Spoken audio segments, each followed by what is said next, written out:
Hello ವೀಕ್ಷಕರೇ, ನಮಸ್ಕಾರ. Welcome back to ನಮ್ಮ ಪಾಕಶಾಲೆ. ನಾನು ನಿಮ್ಮ ಶೀತಲ್. ಅಡುಗೆ ಮಾಡ್ತಾ ಇರೋದು ನಮ್ಮಮ್ಮ ನಳಿನ. ಇವತ್ತು ನಾವು ಅಫ್ಘಾನಿ ಎಗ್ ಕುರ್ಮಾ ಮಾಡೋದು ಹೇಗೆ ಅಂತ ತೋರಿಸ್ಕೊಡ್ತೀವಿ. ಇದು ಚಪಾತಿ, ರೋಟಿ, ನಾನ್ ಹಾಗೆ ರೈಸ್ ಜೊತೆ ಕೂಡ ತುಂಬಾ ಚೆನ್ನಾಗಿರುತ್ತೆ. ಖಂಡಿತವಾಗ್ಲೂ ಟ್ರೈ ಮಾಡಿ ಹೇಗೆ ಅನ್ನಿಸ್ತು ಅಂತ ನಮಗೆ ಕಮೆಂಟ್ ಸೆಕ್ಷನಲ್ಲಿ ಕಮೆಂಟ್ ಮಾಡಿ ಹೇಳಿ. ಹಾಗೆ ಚಾನಲ್ಗಿನ್ನೂ ಸಬ್ಸ್ಕ್ರೈಬ್ ಮಾಡಿಲ್ಲ ಅಂದರೆ ದಯವಿಟ್ಟು ಸಬ್ಸ್ಕ್ರೈಬ್ ಮಾಡ್ಕೊಳ್ಳಿ ಮತ್ತು ಬೆಲ್ ಐಕಾನ್ ಮೇಲೂ ಕ್ಲಿಕ್ ಮಾಡಿ. ಈಗ ಬನ್ನಿ ಅಫ್ಘಾನಿ ಎಗ್ ಕುರ್ಮಾ ಮಾಡೋದು ಹೇಗೆ ಅಂತ ನೋಡೋಣ. ಮೊದಲಿಗೆ ನಾವು 6 ಮೊಟ್ಟೆಗಳನ್ನ ಬೇಯೋಕ್ಕಿಟ್ಟಿದ್ದೀವಿ. ಈಗ ಸ್ಟವ್ ಆನ್ ಮಾಡಿಕೊಂಡು ಒಂದು ಫ್ರೈಯಿಂಗ್ ಪ್ಯಾನ್ ಇಟ್ಕೊಳ್ಳೋಣ. ಇದಕ್ಕೆ 2 ಟೇಬಲ್ ಸ್ಪೂನ್ ಎಣ್ಣೆ, 3 ಪೀಸಷ್ಟು ಚಕ್ಕೆ, 4 ಲವಂಗ, ಉದ್ದುದವಾಗಿ ಕಟ್ ಮಾಡ್ಕೊಂಡಿರುವಂಥ ಒಂದು ದೊಡ್ಡ ಈರುಳ್ಳಿ,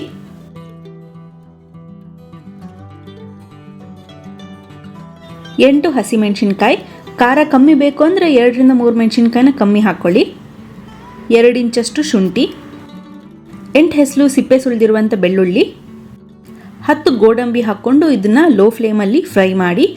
ಈರುಳ್ಳಿ ಸ್ವಲ್ಪ ಕಂದು ಬಣ್ಣ ಬರೋವರೆಗೂ ಫ್ರೈ ಮಾಡ್ಕೋಬೇಕು.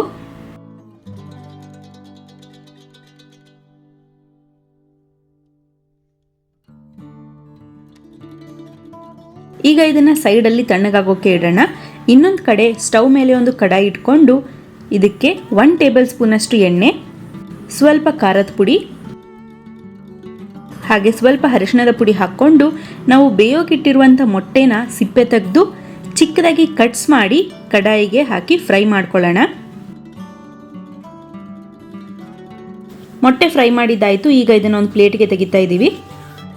ಈಗ ನಾವು ಹುರಿದಿಟ್ಕೊಂಡಿರುವಂಥ ಮಸಾಲೆನ ಮಿಕ್ಸರ್ ಜಾರ್ಗೆ ಹಾಕಿ ಒಂದು ಮುಷ್ಟಿಯಷ್ಟು ಕೊತ್ತಂಬರಿ ಹಾಕಿ ಸ್ವಲ್ಪ ಅದಕ್ಕೆ ನೀರು ಬೆರೆಸಿ ನುಣ್ಣಗೆ ರುಬ್ಕೋಬೇಕು. ನೋಡಿ ಈ ಥರ. ನೆಕ್ಸ್ಟ್ ಕಡಾಯಿಗೆ 1 ಟೇಬಲ್ ಸ್ಪೂನಷ್ಟು ಎಣ್ಣೆ ಹಾಗೆ 2 ಟೇಬಲ್ ಸ್ಪೂನಷ್ಟು ಬೆಣ್ಣೆ ಹಾಕ್ಕೊಂಡು ಇದು ಕಾದ ನಂತರ 4ರಿಂದ 5 ಲವಂಗ, 2ರಿಂದ 3 ಪೀಸಷ್ಟು ಚಕ್ಕೆ ಹಾಗೆ ನಾವು ರುಬ್ಬಿಟ್ಕೊಂಡಿರುವಂಥ ಮಸಾಲೆನ ಇದರಲ್ಲಿ ಹಾಕಿ ಚೆನ್ನಾಗಿ ಕೈಯಾಡಿ.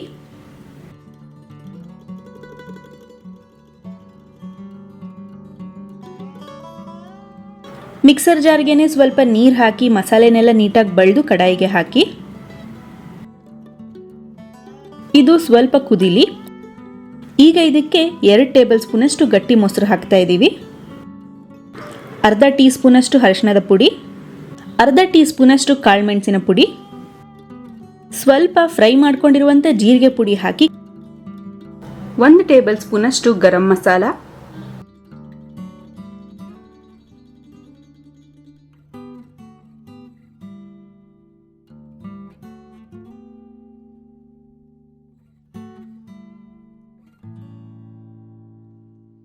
ಮಸಾಲೆ ಎಲ್ಲ ಚೆನ್ನಾಗಿ ಮಿಕ್ಸ್ ಆದಮೇಲೆ ಇದಕ್ಕೆ ರುಚಿಗೆ ತಕ್ಕಷ್ಟು ಉಪ್ಪು ಹಾಕ್ಕೊಳ್ಳಿ.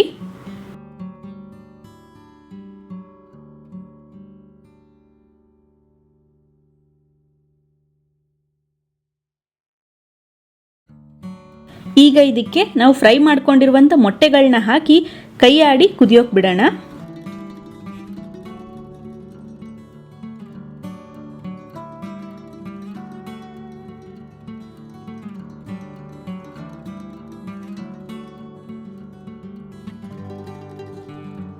ಲಾಸ್ಟಲ್ಲಿ ಸ್ವಲ್ಪ ಕಸೂರಿ ಮೇಥಿ ಹಾಗೆ 1 ಟೇಬಲ್ ಸ್ಪೂನಷ್ಟು ಕ್ರೀಮ್ ಹಾಕಿ ಮಿಕ್ಸ್ ಮಾಡಿ ಇದನ್ನು ಲೋ ಫ್ಲೇಮಲ್ಲಿ ಒಂದು 4ರಿಂದ 5 ನಿಮಿಷ ತನಕ ಕುದಿಯೋಕೆ ಬಿಡಿ. ಮಸಾಲೆ ಮೊಟ್ಟೆಗೆ ಸೇರ್ಕೊಳ್ಳುತ್ತೆ ಅವಾಗ.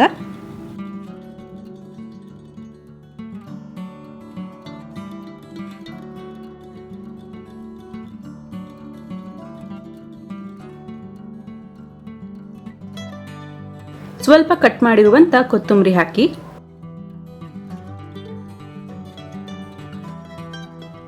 ಇಷ್ಟು ಮಾಡಿದ್ರೆ ನೋಡಿ ರುಚಿಕರವಾದಂಥ ಅಫ್ಘಾನಿ ಎಗ್ ಕುರ್ಮಾ ರೆಡಿ. ನೀವು ಖಂಡಿತವಾಗ್ಲೂ ಟ್ರೈ ಮಾಡಿ ಟೇಸ್ಟ್ ಹೇಗೆ ಅನ್ನಿಸ್ತು ಅಂತ ನಮಗೆ ಕಮೆಂಟ್ ಸೆಕ್ಷನಲ್ಲಿ ಕಮೆಂಟ್ ಮಾಡಿ ಹೇಳಿ. ಈ ವಿಡಿಯೋ ಇಷ್ಟವಾದಲ್ಲಿ ವಿಡಿಯೋಗೆ ಲೈಕ್ ಮಾಡಿ, ನಿಮ್ಮ ಫ್ರೆಂಡ್ಸ್ ಫ್ಯಾಮಿಲಿ ಎಲ್ಲರ ಜೊತೆನೂ ವಿಡಿಯೋನ ಶೇರ್ ಮಾಡಿ. ಹಾಗೆ ನಮ್ಮ ಚಾನಲ್ಗಿನ್ನೂ ಸಬ್ಸ್ಕ್ರೈಬ್ ಮಾಡಿಲ್ಲ ಅಂದರೆ ದಯವಿಟ್ಟು ಸಬ್ಸ್ಕ್ರೈಬ್ ಮಾಡ್ಕೊಳ್ಳಿ ಮತ್ತು ಬೆಲ್ ಐಕಾನ್ ಮೇಲೂ ಕ್ಲಿಕ್ ಮಾಡಿ. ಮತ್ತೊಂದು ರುಚಿಕರ ಅಡುಗೆಯೊಂದಿಗೆ ನಿಮ್ಮನ್ನು ಆದಷ್ಟು ಬೇಗ ಭೇಟಿ ಮಾಡ್ತೀವಿ. ನಮಸ್ಕಾರ. Take care.